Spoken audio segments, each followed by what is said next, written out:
Tsangokoany. Za ino raha agnaty trano ampiasa zany de antegna poko. Tsisy raha mberako atapotipotigny any. Ampizavako rô tsara be azovy za. Lombolombo piso. Ampiasa sidio tsara be eske misy olo sa tsisy olo. Mian!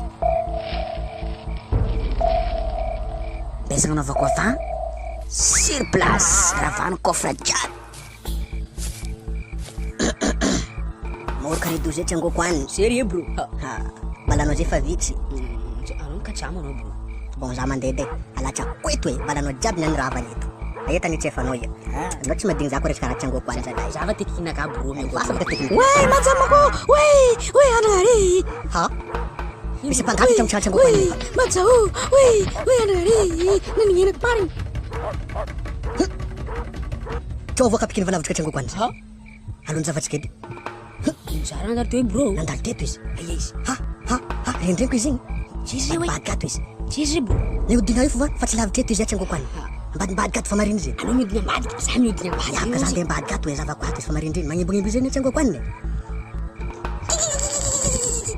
Ambesa. Misy raha Tsangokoany marindriny eto tsara. Namako hita raha teto na Tsangokoany. Kaya misy raha. Tsangokoany. Anao ka zany bady anao Tsangokoany zalahy. Anao ko boto tsara. Za maboto mo matino ndraiky fa anao Tsangokoany zalahy. Tsangokoany. Ha. Relé. Tsangokoany.